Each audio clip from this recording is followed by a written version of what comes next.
예, 이제 계속해서 설명을 하겠어요. 우리가 앞에서 도어벨트가 두 개의 중요한 부분이 있다고 이야기했죠. 이 세 가지 기본 이념에 따라서 개체 구조와 양상 구조가 있다는 걸 설명했고요. 이제 예기, 회기, 핵에 대해서 설명할 건데 그걸 이해하기 위해서는 이 도표를 여러분들이 잘 이해할 필요가 있어요. 자, 도이벨트라고 하는 분이 이 세상에 있는 모든 피조물들을 어떻게 분류하고 어떻게 이해할 수 있는가를 설명한 거예요. 그래서 여기는 무생물이 있고 식물이 있고 또 동물이 있고 그 다음 사람이 있죠. 이게 바로 하나님께서 이 세상을 만드신 창조의 과정이죠. 그런데 이 15개의 양상은 나중에 이 학문과 연결이 돼요. 학문과. 어떻게 연결되는지 나중에 설명하겠어요. 그래서 여기까지는 주체적인 기능이라고 이야기하고요. 그 다음부터는 객체적 기능이라고 이야기를 하는 거예요. 앞에서 말했듯이 이 펜은 예를 들어서 물질적 양상까지는 주체적인 기능이 있어요.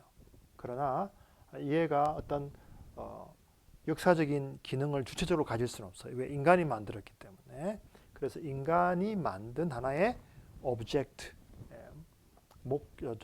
객체로서의 기능을 가진다 하는 뜻이에요. 그래서 개체 구조를 이해할 때는 이 부분을 이 양상 구조와 함께 잘 이해하는 것이 필요합니다. 자, 그 다음에는 사회적인 구조가 있어요. 개체 구조 간에도 사회 구조가 있는데 이것은 하나의 개체가 아니라 인간이 만든 다양한 집단들이에요. 가령 자, 비즈니스, 기업을 생각해 봅시다. 자, 기업도 분명히 인간이 만든 거죠. 그러면 기업은 뭐가 제일 중요할까요? 이 양상적인 면에서 보면은 이 역사 문화적인 양상이 그 파운데이션, 기초적인 기능이 돼요. 왜냐하면 인간이 어떤 역사적인 순간에 만든 것이거든요. 그런데 그걸로 끝나는 게 아니라 기업은 뭐가 제일 중요할까요? 역시 경제적인 양상이 제일 중요하죠. 기업은 경제 활동을 하는 단체이기 때문에. 그래서 경제적인 양상이 이것은 인도하는 기능, 이끌고 가는 기능을 가지고 있다. 그렇게 말할 수가 있어요. 그러면 노조를 한번 생각해 볼까요? 노조. 자, 기업 안에 노동자들이 있고 거기 노조가 있는데 노조는 기업과 함께 생겨나겠죠. 그러니까 기초적인 기능은 동일해요. 그러나 기업과 노조는 그 중요한 목적이 다르죠. 노조는 물론 기업에 기여도 하지만 노조원들의 어떤 단결, 그들의 복지, 이런 것들에 관심이 더 많죠. 이것은 윤리적인 양상이 되겠죠. 정의라든지 그들의 권리를 보호한다든지 이런 것들은 다 윤리적인 면이기 때문에 기업의 목적과는 다르다는 거예요.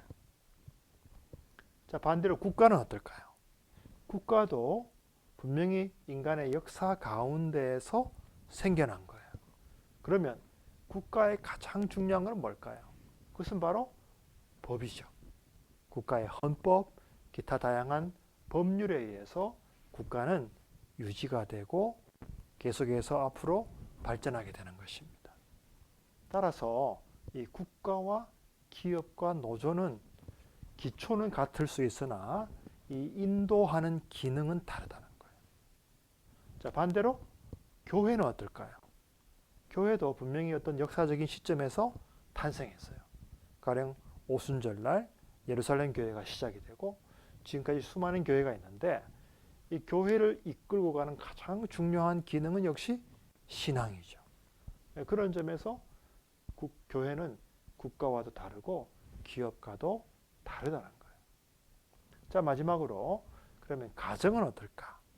가정은요, 법적인 양상의 기초가 아니라 생물학적인 양상의 기초예요. 왜? 남편과 아내가 서로 독립적으로 만나서 한 가정을 이루기 때문에. 그리고 자녀를 낳게 되기 때문에 이런 생물학적인 면이 기초가 되고, 또 결국은 이 가족은 서로 사랑하고 서로 존경하고 서로 아껴주는 바로 그러한 공동체이기 때문에 윤리적인 양상이 인도 기능을 갖고 있다. 물론 여기도 신앙이 중요하긴 하지만 교회와는 조금은 다른 모습이 있는 거죠. 교회는 그러한 가정들이 모여서 더 큰 공동체를 이루기 때문이에요. 자, 그렇다면 여러분들이 이 도표를 잘 이해하면 이 세상에 있는 모든 것들을 좀 더 질서 있게 잘 분석할 수도 있고 이해할 수도 있어요. 자, 그러면 여기에 있는 요점을 제가 설명을 안 했죠. 이거는 뭐냐 하면은 각 양상들이 서로 다르기 때문에 각 양상들은 나름대로의 주권, 독립된 어떤 영역을 가지고 있어요. 그리고 이 순서도 바뀌면 안 돼요. 왜냐하면 이 밑에 있는 양상들은 위에 있는 양상들보다 먼저 있도록 하나님께서 그렇게 창조해 놓으셨다고 생각하는 거예요. 가령 여기 경제적인 양상이 있다고 생각해 봅시다. 자, 경제적인 양상. 가장 중요한 것은 역시 이 하나님의 만드신 만물들을 잘 다스리고, 또 회사들은 열심히 비즈니스를 해서 또 여러 가지 수익도 올려야 되겠죠. 개인도 마찬가지고. 그러나 이것이 절대화되어 버리고 돈이 전부라고 생각하면 어떻게 되겠어요? 돈을 벌기 위해서 법도 무시를 하거나 윤리도 완전히 없애버리거나 또 신앙마저도 버린다면 이것은 경제가 하나의 우상이 되어버리는 거죠. 그래서 아무리 경제가 중요할지라도 신앙이나 윤리나 법적인 면, 심지어는 그 디자인이나 미학적인 면보다도 밑에 있다는 거예요. 만약에 이것이 꼭대기 위로 올라가 버리면 이것은 만몬을 우리가 우상으로 섬길 수 있기 때문에 경제적인 양상은 위로 올라갈 수가 없게 돼 있어요. 자, 그래서 각각의 양상들은 예를 들어서 수적인 양상은 이 모든 양상들의 전제가 되는 거예요. 그리고 이 두 양상은 나머지 양상들의 전제가 되고, 자, 이런 식으로 서로 연결되어 있다 하는 것입니다. 자기 위치를 지키면서. 그래서 뭐 신앙적인 양상과 그러면 수적인 양상은 어떤 관계가 있는가? 이 수적인 양상은 신앙적인 양상을 얘기한다. 이렇게 이야기해요. 얘기라는 말은 궁극적으로 나아가면 신앙적인 양상이 있다는 것입니다.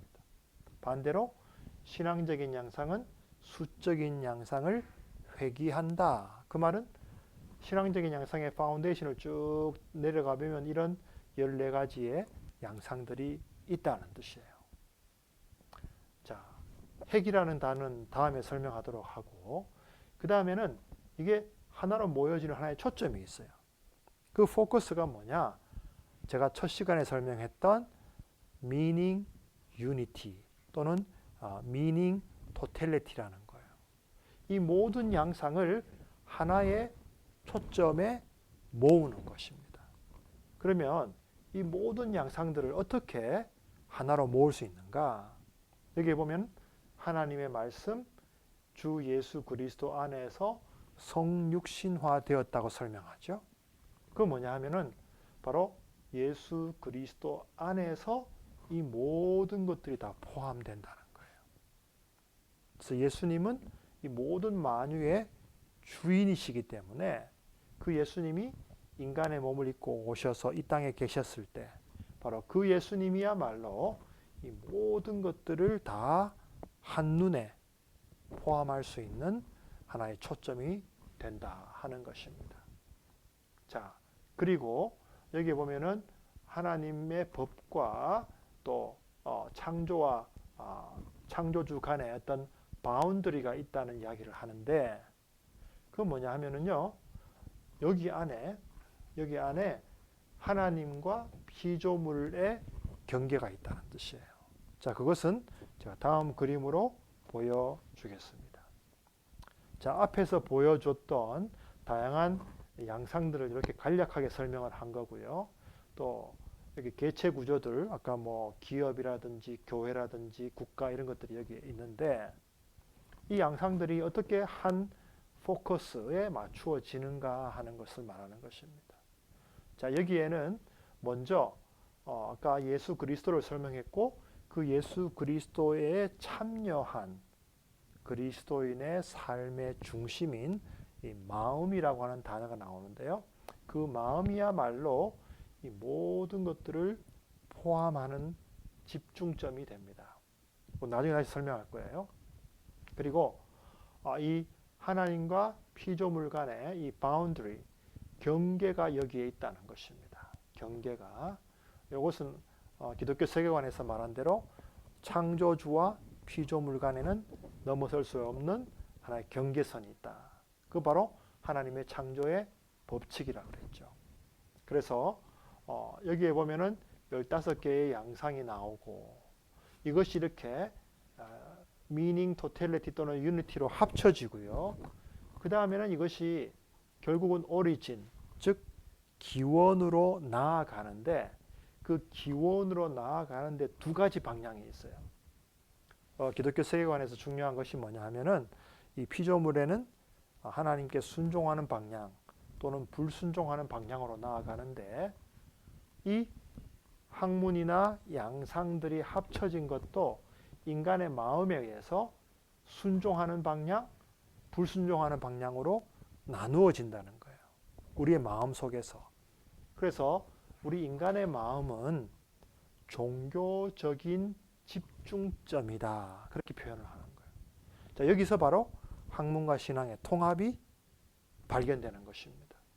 우리 인간이 학문을 하는 주체, 그리고 그 중심은 마음인데, 여기서 마음이라고 하는 것은 어떤 감정이 아니라 우리의 지성과 우리의 인성과 우리의 영성이 다 함께 있는 가장 인간에게 중요한 기능을 말하는 거예요. 그 기능은 하나님을 향해서 순종이냐 불순종이냐 선택할 수 있고, 거기에 의해서 두 가지 방향으로 나누어진다는 것입니다. 이것이 바로 도이벨트가 발전시킨 학문과 신앙의 통합을 위한, 이해하기 위한 하나의 기독교 철학적인 그림이고 이론이에요. 자, 그러면 핵이라는 걸 제가 설명을 안 했는데, 자, 핵은 어떤 것인지 한번 설명하겠어요. 각 양상마다 핵이 있다는 것은 뭐냐 하면은, 자, 이것은 숫자가 제일 위에 올라가 있어요. 전에는 숫자가 밑에 가 있었지만 뭐 상관없어요. 각 양상마다 그 양상에 해당하는 가장 중요한 핵심적인 알맹이가 있다는 거예요.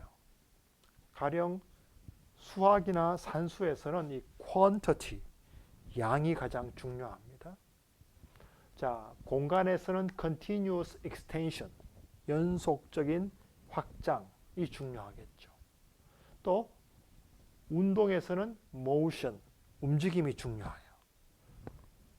물리적인 양상, 여기는 화학도 들어갑니다. 에너지와 물질이 중요해요. 생물학적인 양상은 생명, 그리고 바이탈리티가 가장 중요하겠죠. 심리학적 혹은 감정, 감각에는 이 필링이 가장 중요하고요. 논리적인 양상에는 이 분별, 디스팅션이 가장 중요한 기준이 되고요. 역사적인 양상에서는 형성력, 형성이라는 것은 내가 어떤 새로운 것을 만들어내는 힘을 말하죠. 내가 볼펜을 만든다, 이건 formative power에서 나오는 거예요. 어떤 새로운 혁신, innovation, 새로운 창조적인 아이디어를 통해서 우리 인간은 역사를 통해서 수많은 것들을 만들어내고 있죠. 그게 바로 이거예요. 그 다음에는 언어적인 양상인데요. 이것은 여러 가지 상징의 대표가 바로 언어죠. 가령 내가 펜 그러면 우리 한국 사람들은 그 소리를 듣는 순간 이거를 자연적으로 떠오르게 되는 거예요. 그래서 펜이라는 그 음성은 이 펜을 represent 하는 거죠. 자, 사회적인 양상은 사회적인 인터코스라는 것은 커뮤니케이션을 말하는 거예요. 교제. 경제적인 양상은 frugality 라는 말은 보통 우리가 경제적인 양상 그러면 뭐 돈 혹은 돈 버는 것만 생각하는데 그게 아니라 하나님의 만드신 경제 법칙에 가장 중요한 것은 우리가 올바른 청지기의 삶을 사는 것이라는 거예요. 미적인 양상은 하모니죠. 디자인에서 하모니가 깨어지면 그것은 보기 좋게 보이지 않죠. 법적인 양상은 정의죠. 도덕적인 양상은 사랑이에요. 주로 희생적인 사랑. 그리고 신앙은 물론 어떤 신앙의 비전을 말하는 거예요. 이렇게 각 양상마다 마치 세포에 핵이 있듯이 각 양상마다 하나님께서 이런 핵을 심어 놓으셨다는 거예요. 이것이 하나님의 창조의 법칙이라고 하는 것입니다. 자, 여기까지 설명하고 또 조금 쉬었다가 다음에 나머지 도요벨트에 관해서 강의를 하도록 하겠습니다. 마치겠습니다.